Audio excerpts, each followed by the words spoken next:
आज हम आपको सुनाएंगे तेनालीराम की कहानी सुनहरा पौधा। तेनालीराम हर बार अपने दिमाग का इस्तेमाल करके ऐसा कुछ करते थे कि विजयनगर के महाराज कृष्णदेव दंग रह जाते थे। एक बार उन्होंने एक तरकीब से राजा को अपने फैसले पर दोबारा विचार करने को मजबूर कर दिया। हुआ यूं कि एक बार राजा कृष्णदेव किसी काम के चलते कश्मीर चले गए। वहां उन्हें एक सुनहरे रंग का खिलने वाला फूल दिखा।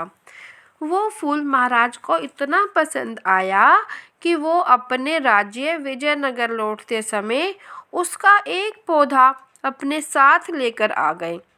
महल पहुंचते ही उन्होंने माली को बुलाया।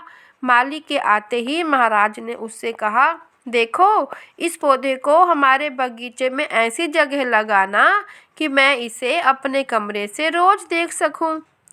इसमें सुनहरे रंग के फूल खिलेंगे जो मुझे काफ़ी पसंद हैं। इस पौधे का काफ़ी ख्याल रखना। अगर इसे कुछ भी हुआ तो तुम्हें प्राणदंड भी मिल सकता है। माली ने सिर हिलाते हुए राजा से पौधा लिया और उनके कमरे से दिखने वाली जगह में उसे लगा दिया। दिन रात माली उस फूल का खूब ख्याल रखता था। दिन जैसे ही बीतते गए उसमें सुनहरे फूल खिलने लगे। रोज राजा उठते ही सबसे पहले उसे देखते और फिर दरबार जाते थे। अगर किसी दिन राजा को महल से बाहर जाना पड़ता था तो उस फूल को ना देख पाने के कारण उनका मन दुखी हो जाता था। एक दिन जब राजा सुबह उस फूल को देखने के लिए अपनी खिड़की पर आए तो उन्हें वो फूल नहीं दिखा। तभी उन्होंने माली को बुलवाया।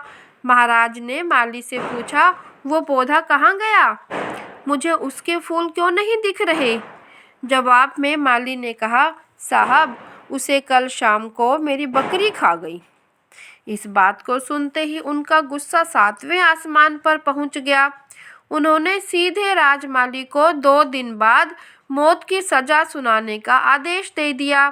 तभी वहां सैनिक आए और उसे जेल में डाल दिया। माली की पत्नी को जैसे ही इस बारे में पता चला वो दरबार में राजा से फरियाद करने पहुंची। गुस्से में महाराज ने उसकी एक बात ना सुनी। रोते रोते वो दरबार से जाने लगी।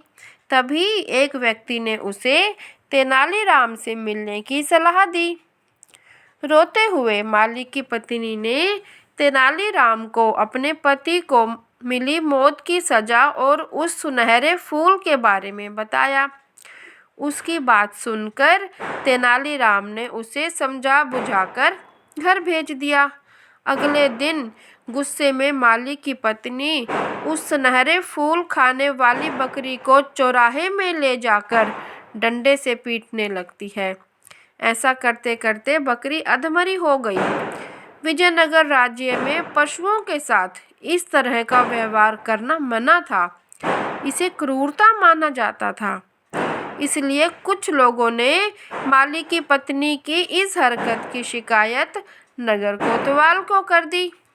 सारा मामला जानने के बाद नगर कोतवाल के सिपाहियों को पता चला कि यह सब माली को मिले दंड की वजह से वो गुस्से में कर रही है। यह जानते ही सिपाही इस मामले को दरबार में लेकर आए। महाराज कृष्णराज ने पूछा कि तुम एक जानवर के साथ इतना बुरा व्यवहार कैसे कर सकती हो? ऐसी बकरी जिसके कारण मेरा पूरा घर उजड़ने वाला हो, मैं विधवा होने वाली हूँ और मेरे बच्चे अनाथ होने वाले हैं, उस बकरी के साथ मैं कैसा व्यवहार करूँ महाराज? माली की पत्नी ने जवाब दिया। राजा कृष्णराज ने कहा, तुम्हारी बात का मतलब मैं समझ नहीं पाया। ये बेजुबान जानवर तुम्हारा घर कैसे उजाड़ सकता है? उसने बताया, साहब, ये वही बकरी है जिसने आपके सुनहरे पौधे को खा लिया है। इसकी वजह से आपने मेरे पति को मौत की सजा सुना दी है।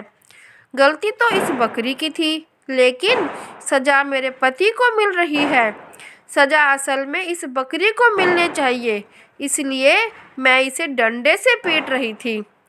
अब महाराज को यह बात समझ आई कि गलती माली की नहीं बल्कि बकरी की थी। यह समझते ही उन्होंने माली की पत्नी से पूछा, तुम्हारे पास इतनी बुद्धि कैसे आई कि इस तरह से मेरी गलती के बारे में समझा सको।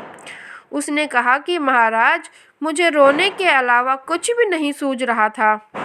यह सब मुझे पंडित तेनालीराम जी ने समझाया।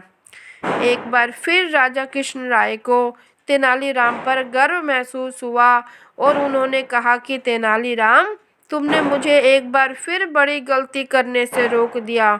यह कहते ही महाराज ने माली का मृत्युदंड वापस लेने का फैसला किया और उसे जेल से रिहा करने का आदेश दिया।